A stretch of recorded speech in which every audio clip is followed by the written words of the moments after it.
करें एक और बड़ी खबर का, जो दिल्ली से आ रही है, जहां मनीष सिसोदिया के लिए नई मुश्किलें खड़ी हो गई हैं। मनीष सिसोदिया के खिलाफ जासूसी कांड में अब एफआईआर दर्ज हो गई है। सीबीआई ने मनीष सिसोदिया के खिलाफ एफआईआर दर्ज की है। सीबीआई ने मनीष सिसोदिया के खिलाफ ये दूसरा केस दर्ज किया है। इस वक्त की ये बड़ी खबर आपको बता रहे हैं।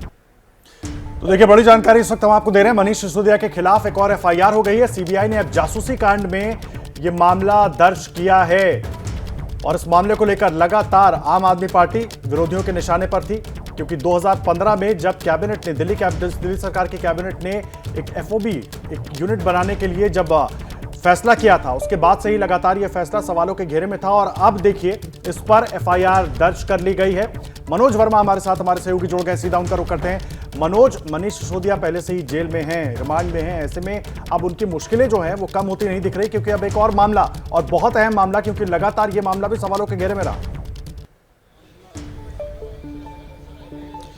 जी बिल्कुल, देखिए जिस तरीके से अब सीबीआई ने पहले प्राथमिकी दर्ज की थी इस मामले में, आपको बताना चाहूंगा नवंबर 2016 में प्राथमिकी दर्ज की गई थी और सीबीआई ने जांच करना शुरू कर दिया था। जिस तरीके से एक फीडबैक यूनिट बनाई गई थी और इस यूनिट का जो काम था वो ये काम था कि जो दिल्ली सरकार के लिए काम करते हैं कर्मचारी, उनके भ्रष्टाचार पर नजर रखना और उनके कामकाज पर नजर रखने के लिए इस यूनिट को बनाया गया था। इतना ही नहीं, जब सीबीआई ने अपनी जांच शुरू की तो ये सामने आया कि काफी नियमों को ताक पर रख करके इस यूनिट को बनाया गया था और इसमें धांधली की गई थी। और उसी के बाद जब जांच शुरू की गई तो इसमें मनीष सिसोदिया का भी नाम सामने आया, इसके अलावा तमाम और नाम भी सामने आए। अब सीबीआई ने एफआईआर दर्ज कर ली है, जिसमें यह पाया गया है, जो जांच की शुरुआती जांच हुई है उसमें कि 60% तो जो कामकाज कर रहे थे उनकी जासूसी की गई, यानी कि उनके कामकाज पर नजर रखी गई। इसके अलावा 40% राजनीतिक लोगों के ऊपर नजर रखी गई। हालांकि इस यूनिट का इस्तेमाल कहीं पर किया नहीं गया और जिस तरीके से अनियमितताएं बरती गई इस यूनिट को बनाने के अंदर और जिस तरीके से धांधली की गई इस यूनिट के अंदर, अब सीबीआई ने एफआईआर दर्ज कर लिया और कहीं ना कहीं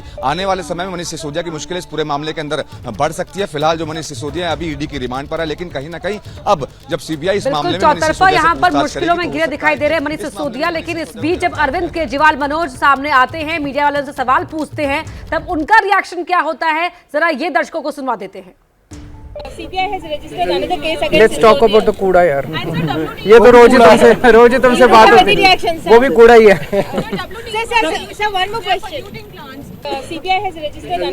लेट्स टॉक अबाउट द कूड़ा यार। ये तो रोज ही तुमसे बात होती है, वो भी कूड़ा ही है। तो क्या कुछ प्रतिक्रिया अरविंद केजरीवाल ने दी वो आपने सुन ली। दीपक रावत हमारे सहयोगी मौजूद हैं। दीपक, जब उनसे सवाल पूछा गया तो सीबीआई को वो कूड़ा बता रहे हैं, लेकिन 2015 की लड़ाई आपको अच्छे से याद होगी, जब एसीबी को लेकर दिल्ली सरकार की लड़ाई चल रही थी, एसीबी हाथ से निकल गई, तो फिर ये एक फीडबैक यूनिट बनाने की कवायद दिल्ली सरकार ने शुरू की। सवालों के घेरे में तो तब से थे और अब इस तरह का बयान।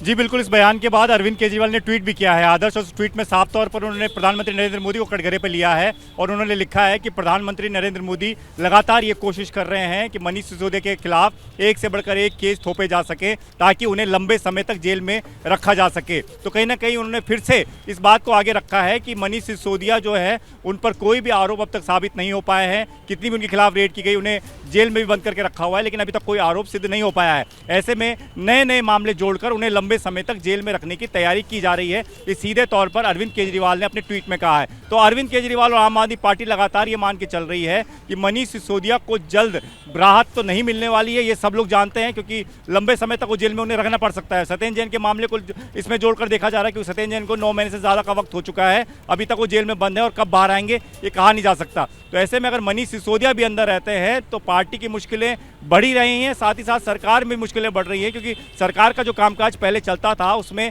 आधे से ज्यादा मंत्रालय मनीष सिसोदिया खुद देखते थे, उन्हीं के हिसाब से काम चल रहा था। लेकिन जब अब अंदर चले गए हैं, उनके जगह नए मंत्री जरूर आ गए हैं, लेकिन उनके पास उतना अनुभव नहीं है, उसको आने में समय लगेगा। तो ऐसे में आम आदमी पार्टी ये कह रही है कि उनकी सरकार को यहाँ पर भी काम करने से रोका जा रहा है और साथ ही साथ जो संगठन बढ़ाने की बात तो यानी कि साफ है कि भले ही अरविंद केजरीवाल इस कार्रवाई को कूड़ा बता रहे हो या सीबीआई को कूड़ा बता रहे हो, लेकिन ये भी साफ है दिल्ली वासियों के जिस तरह से ये कूड़ा गले की फांस बना हुआ है, एक बड़ी चुनौती बना हुआ है, ठीक उसी तरह से ये नई एफआईआर भी एक बड़ी चुनौती बन चुकी है अब दिल्ली सरकार के लिए, अरविंद केजरीवाल के लिए।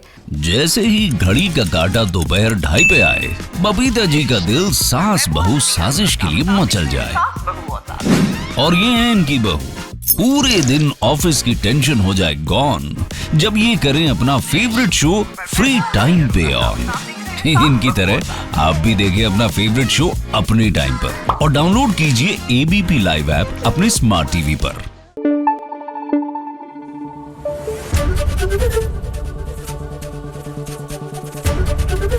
एबीपी न्यूज आपको रखे आगे।